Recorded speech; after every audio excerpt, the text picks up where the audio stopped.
ശേഖരൻകുട്ടി, നീയാടാ ഈ കുടുംബത്തിലെ വിളക്ക്. ദുഃഖത്തോടെ കടന്നു പോകേണ്ട ഈ ദിവസത്തില് സന്തോഷം കൊണ്ടുവന്നത് നീയാ. നീ പ്രേമേന്ദ്രനെ കണ്ടിട്ടില്ല എന്നുള്ളത് എനിക്കറിയാം. ഇതൊക്കെയല്ലേ നമുക്ക് ചെയ്യാൻ പറ്റൂ. ആ അമ്മയുടെ മുഖത്തെ സന്തോഷം ശ്രദ്ധിച്ചോ? അത് മതി.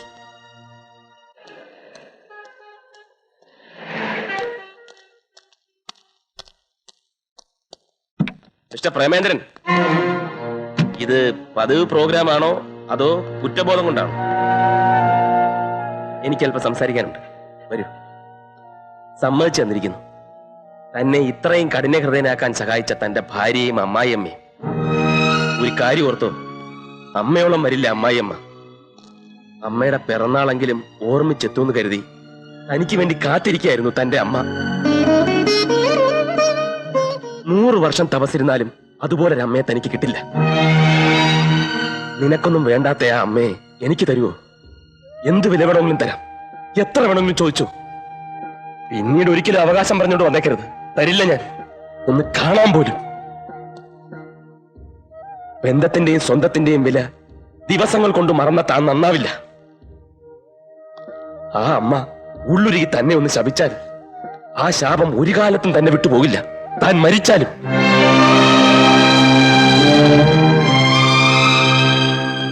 എനിക്കറിയാം തന്റെ അമ്മയ്ക്ക് അങ്ങനെ ശപിക്കാൻ കഴിയില്ലെന്ന്, അല്ലേ?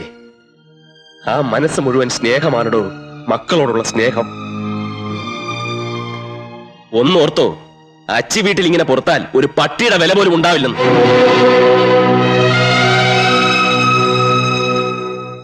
വീട്ടിൽ ചെന്ന് 3-4 ദിവസം നിന്റെ തള്ളയുടെ കൂടെ പെറ്റ് കിടന്നപ്പോ നിനക്ക് ആ കാശിന്റെ കാര്യം ചോദിച്ചാൽ എന്തായിരുന്നു? ഞാൻ അന്ന് രഘുവേട്ടനോട് പറഞ്ഞതാ എനിക്കതിന് കഴിയില്ല എന്ന്. വീട്ടിലെ സ്ഥിതികളൊക്കെ അറിയാവുന്നതല്ലേ. ഓ, അത്രയ്ക്ക് മോശസ്ഥിതി ആണെങ്കിലേ എന്റെ മോന്റെ ജീവിതം തൊലയ്ക്കാനായിട്ട് നിന്നെ എന്തിനോടീ ഇങ്ങോട്ട് കെട്ടിയെടുത്തത്? ആ, നിന്റെ ചേച്ചിയെ കെട്ടിയവൻ വലിയ കോടീശ്വരനല്ലേ? അയാളോട് ചോദിച്ചാ നിനക്ക് എത്ര വേണമെങ്കിലും കിട്ടുമെന്നാ പലരും പറഞ്ഞ കേട്ടത്. അയാളെ നിന്റെ വീട്ടിൽ വന്ന് കെട്ടിയതേ ചേട്ടത്തെ അനിത്യം കണ്ടിട്ടാണെന്നോ അറിയാം. അനാവശ്യം പറയരുത്. എന്റെ ഭർത്താവിന്റെ അമ്മ ആയതുകൊണ്ടാ ഞാൻ മറുത്തു പറയാത്തത്. എന്റെ വീട്ടിൽ നിന്ന് ഒരു ചില്ലി കാശിന് കിട്ടാൻ പോകുന്നില്ല. നിങ്ങൾക്ക് എന്നെ വേണ്ടെങ്കിൽ എന്നെ വീട്ടിൽ കൊണ്ടാക്ക. അയ്യടി, നിന്നെ കാർ പിടിച്ച് കൊണ്ടുവരാനും കൊണ്ടുവിടാനും ഇവിടെ ആരുമില്ല. ഇഷ്ടമില്ലെങ്കിൽ ഇറങ്ങി പോടി. ആ, ഞാൻ പോവാ. ഇനി രഘുവേട്ടൻ വന്നിട്ട് ബാക്കി കാര്യങ്ങൾ തീരുമാനിക്കാം. എന്ത് തീരുമാനിക്കാൻ? നീ ഇന്ന് തന്നെ മടങ്ങിപ്പോണം. വഴക്കും കൂടി വന്ന നിന്നെ സ്നേഹത്തിന്റെ പേര് ഞാൻ ഇവിടെ പിടിച്ചു നിർത്തിയ നിന്റെ ജീവിതമാണ് താറുമാറാകുന്നത്. അപ്പൊ ഞാൻ ആ തള്ളയുടെ പോരും സഹിച്ച് ആ വീട്ടിൽ തന്നെ കഴിയണമെന്നാണോ? എന്നല്ല മോളെ, പെട്ടെന്നുള്ള ദേഷ്യത്തിന് എടുത്തു ചാടരുത്. ഞാൻ ശേഖരൻകുട്ടിയോടൊന്ന് സംസാരിച്ച് നോക്കട്ടെ. ശേഖരേട്ടനോടൊന്നും പറയണ്ട. അവര് ശേഖരേട്ടനെ പറ്റി വരെ അനാവശ്യം പറഞ്ഞു. സ്ത്രീക്ക് ഭൂമിയോളം ക്ഷമ വേണം, സഹനശക്തി വേണം. മോള് തിരിച്ചു ചെല്ലേ. അമ്മ എന്തെങ്കിലും ഒരു വഴി കാണാം. എന്ത് വഴി? ഒന്നുമില്ല. അവർ ചോദിക്കണ കാശ് കൊടുക്കണം, അല്ലെങ്കിൽ ആ പെങ്കൊച്ചിന് അവിടെ ഒരു സ്വൈര്യം ഉണ്ടാവില്ല. അമ്മ വന്ന് വിവരം പറയുമ്പോ ആ കണ്ണ് നിറഞ്ഞിരുന്നു. നിന്നോട് ചോദിക്കാതെ തീരുമാനിച്ചതായി വിചാരിക്കണ്ട. ഇത് 3 ലക്ഷം രൂപയുണ്ട്. നീ തന്നെ നിന്റെ അനിയത്തിയുടെ കാര്യം ഒത്തുതീർപ്പാക്കണം. ഇത് ഒത്തുതീർപ്പല്ല, ഒത്തുനിന്ന് പണം തട്ടിയെടുക്കാൻ നോക്കുന്നതാ. ഞാൻ അന്നേ പറഞ്ഞില്ലേ ഇങ്ങനെയൊക്കെ സംഭവിക്കുന്ന. അന്ന് ആന്റി പറഞ്ഞതൊക്കെ ശരിയാണെന്ന് എനിക്കിപ്പോ തോന്നുന്നു. ഇപ്പോഴും തോന്നലേ ഉള്ളൂ, വിശ്വാസമായില്ല അല്ലേ? പ്രഭാവതി രൂപയെന്ന് ആർക്കും കൊടുക്കണ്ട. ശേഖരൻകുട്ടി ചോദിച്ചാലേ കൊടുത്തു എന്ന് പറഞ്ഞാൽ മതി. കുട്ടിക്ക് നല്ലതിന് വേണ്ടിയാ ഞാൻ പറയുന്നത്. ശേഖരൻകുട്ടിയുടെ കാര്യത്തിലെ പ്രഭ കുറച്ചുകൂടെ പ്രാക്ടിക്കൽ ആവണം. എന്റെ മോള് രേണുവിനെ കണ്ട് പഠിക്കണം. നാട്ടുകാരും വീട്ടുകാരും ഒക്കെ പറയും പ്രേമേന്ദ്രൻ ഭാര്യയുടെയും ഭാര്യയുടെ വീട്ടുകാരുടെയും കൺട്രോളിലാണെന്ന്. ശരിയാ, ഒരു പരിധി വരെ. അതുകൊണ്ട് എന്താ, അവർക്കൊരു ലൈഫ് ഉണ്ടായി. ഇല്ലെങ്കിൽ സ്റ്റുഡിയോയിൽ നടത്തി ആ വീട്ടുകാരുടെ പിന്നാലെ അവൻ നടന്നേനെ. കൂടുതൽ സംസാരിച്ചിരിക്കാൻ എനിക്ക് സമയമില്ല. എന്റെ മോൻ മോഹന്റെ കല്യാണം ഉറപ്പിച്ചു. ഒരു കോടീശ്വരിയെ തന്നെയാ അവന് ഞാൻ ആലോചിച്ചിരിക്കുന്നത്. ക്ഷണിക്കാനായിട്ട് ഞാൻ അങ്ങോട്ട് വരുന്നുണ്ട്. അപ്പോ ഡീറ്റെയിൽ ആയിട്ട് സംസാരിക്കാം. പിന്നെ പണം കയ്യിൽ വെച്ച് കളയണ്ട, എന്നെ ഏൽപ്പിച്ചാ മതി. 1 വർഷം കൊണ്ട് ഡബിൾ ആക്കി ഞാൻ തിരിച്ചു തരാം. എന്തിനാ പ്രേമന്റെ കാര്യങ്ങളൊക്കെ ഫോണിലൂടെ പറയുന്നത്? അവൾ അത് അറിഞ്ഞു പ്രവർത്തിക്കട്ടെടി. പ്രേമേന്ദ്രനെ ഇവിടെ കൂട്ടിലിട്ടതുപോലെ വളർത്തിയെടുക്കുന്നത് നമ്മുടെ മിടുക്ക. ഇന്ന് അവൻ അമ്മയില്ല, ബന്ധുക്കളില്ല, എല്ലാരെയും തെറ്റിപ്പിരിച്ചെടുക്കാൻ ഞാൻ എന്ത് പാടുപെട്ടെന്നറിയാമോ? അതിരിക്കട്ടെ, പ്രേമന്റെ വീട്ടുകാരെ ക്ഷണിക്കണ്ടമ്മേ. ആ ദരിദ്രവാസികൾ വരണ്ട. വന്നാലേ വീണ്ടും പ്രേമേന്ദ്രന്റെ മനസ്സ് മാറിയാലോ. വേണമെങ്കിലേ അവന്റെ മൂത്ത പെങ്ങളുടെ വീട്ടിലേക്ക് ഒരു ക്ഷണക്കത്ത് അയച്ചേക്ക്. വന്നാ വരട്ടെ. ഹ, നമ്മള് മനഃപൂർവ്വം വിളിക്കാതിരിക്കുകയാണെന്ന് ഇതോടെ ടീച്ചർക്ക് മനസ്സിലാവും.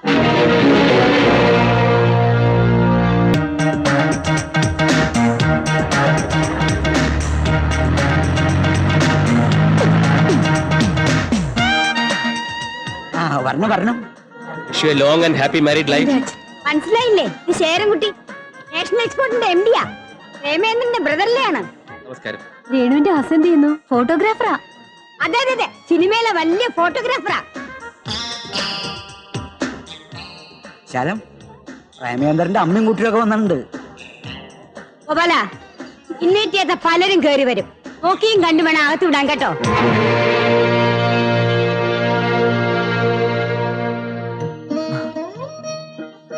പൊള്ളിച്ച് പറഞ്ഞാണെന്ന് മനസ്സിലായില്ലേ?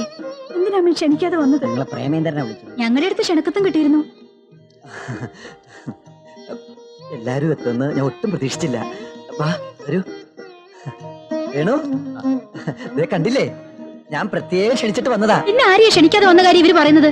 അതെ, എന്റെ ഭാര്യയുടെ കുറെ ബന്ധുക്കൾ അലവലാദികളായിട്ട് പുറത്തു നിൽപ്പുണ്ട്. അവര് കയറി വന്നാ കയറ്റി വിടണ്ടെന്നാ പറഞ്ഞത്.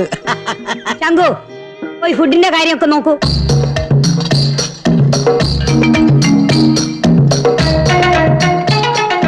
ഇത് കണ്ടിട്ട് എനിക്ക് മണ്ണിരേ ഓർമ്മ വരുന്നു. എനിക്ക് ഞാഞ്ഞൂല് പോലെ ഇരിക്കുന്നു. ഇതിന്റെ പേരെന്താ? കൊള്ളാം. മുത്തശ്ശേരി വന്നേ. അവസാനം കഴിച്ചാ മതി, വെറുതെ ആളുകളെ കൊണ്ട് അതും ഇതും പറയിപ്പിക്കാൻ.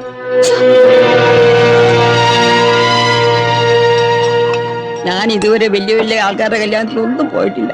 നാട്ടില് നാക്കലായിട്ട് സദ്യ വിളമ്പും, ഞാനതൊരു പിടിപിടിക്കും. ഇവിടെ ഉണ്ടാക്കിയതൊന്നും തിന്നാൻ പോലും എനിക്കറിയില്ല. ഞാൻ കാരണം അവർക്ക് മോശമായില്ലേ? എന്റെ മുത്തശ്ശ, ഇവിടുന്നൊക്കെ ഭക്ഷണം കഴിക്കുന്നതിന് മുമ്പ് 2 എണ്ണം വീശണം. അപ്പൊ ഒരല്പം തൊലിക്കട്ടി കിട്ടും. ഞാനും കൂടാ. ദാ പിടിച്ചേ.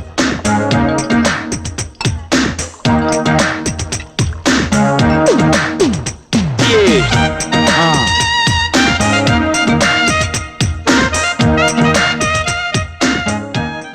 Ladies and gentlemen, I am Sherankutty, managing director of National Exports. കൂടുതൽ എന്ത് പറയാനാ, ഞാൻ 2 എണ്ണം വീശിയിട്ടുണ്ട്. ക്ഷമിക്കണം. നിങ്ങളോട് 2 വാക്ക് സംസാരിക്കാൻ വേണ്ടിയാ ഞാൻ സ്വയം പരിചയപ്പെടുത്തിയത്. ഇവിടെ പ്രേമേന്ദ്രന്റെ അമ്മായിയമ്മ, ഓ എന്താ അവരുടെ പേര്, ഒരു വല്ലാത്ത വിശാലാക്ഷി. വിശാലാക്ഷി. വിശാലാക്ഷി. വിശാലം, മിസ്സസ് വിശാലം. ഓ മിസ്സസ് വിശാലം. അവരിവിടെ പലരെയും പരിചയപ്പെടുത്തുന്നതും സ്വീകരിക്കുന്നതും കണ്ടു. പക്ഷെ മനഃപൂർവ്വം ഒരാളെ മറന്നു, എന്റെ അമ്മായിയമ്മേ. അപ്പൊ നിങ്ങൾ ചോദിക്കും, എന്റെ അമ്മായിയമ്മയെ ഇവിടെ പരിചയപ്പെടുത്തേണ്ട പ്രസക്തി എന്താണെന്ന്. ഈ ബോഡി എന്റെ അമ്മായിയമ്മ എന്ന് പറഞ്ഞ നിന്റെ അമ്മയാ. നിന്റെ അമ്മയെ പരിചയപ്പെടുത്തുന്നത് എനിക്ക് അഭിമാനമാ, നാണക്കേടല്ല. ടീച്ചറമ്മ, ടീച്ചറമ്മ എവിടെ? ടീച്ചറമ്മോ, ടീച്ചറമ്മേ ഇവിടെ ഉണ്ട്. ഇങ്ങോട്ടൊന്ന് വന്നേ.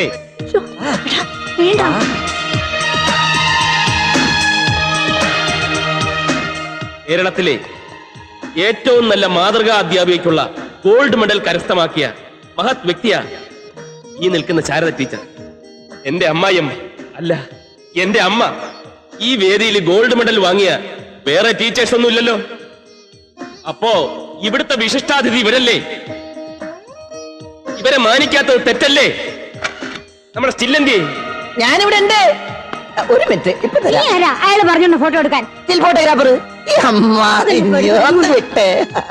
നല്ല ഒന്നാന്തരം ഒരു ഫോട്ടോഗ്രാഫറാണ് ഈ വരുന്നത്. ദുരഭിമാനത്തിന്റെ പേരിൽ സ്റ്റുഡിയോ വരെ പൂട്ടിച്ചിട്ട് ഇപ്പൊ വീട്ടിലിരുത്തിരിക്കുക. അടിച്ച പണി മറക്കണ്ടടോ, ഒരെണ്ണം എടുത്തോ. പിന്നൊരു കാര്യം, അങ്ങോട്ടും ഇങ്ങോട്ടും കശപിശ ഉണ്ടാക്കുമെങ്കിലും ഞങ്ങള് കുടുംബക്കാരൊന്നാണേ. ഞങ്ങളുടെ കൂട്ടത്തിൽ 4 അമ്മായിയമ്മമാരുണ്ട്. പ്രശ്നങ്ങൾ ഉണ്ടാക്കാനും അവസാനിപ്പിക്കാനും വേണ്ടി വന്ന 2 എണ്ണം കൊടുക്കാനും പ്രാപ്തിയുള്ള അമ്മായിയമ്മമാർ. ആശാനിയമ്മേ ഒന്ന് വന്നേ. നാരായണിയമ്മേ വന്നട്ടെ. വിശാലാക്ഷമ്മേ വന്നട്ടെ, വന്നട്ടെ. എല്ലാരും ഒന്ന് വന്നേ, ഒന്നിച്ചൊന്ന് നിന്നേ ഒരു ഫോട്ടോ എടുക്കട്ടെ. ഇനി ഇങ്ങനെ ഒന്നിച്ചൊന്നൊരു ഫോട്ടോ എടുക്കാൻ ചിലപ്പോ പറ്റിയെന്ന് വരില്ല. ഇതോടെ എല്ലാം തെറ്റി പിരിയുന്നാ തോന്നണത്. അമ്മേ അമ്മേ അമ്മേ അമ്മേ ഒന്ന് നിന്നേ. സെപ്പറേറ്റ് എടുക്കാം, സെപ്പറേറ്റ് എടുക്കാം. ആദ്യം ഇതെടുക്ക്.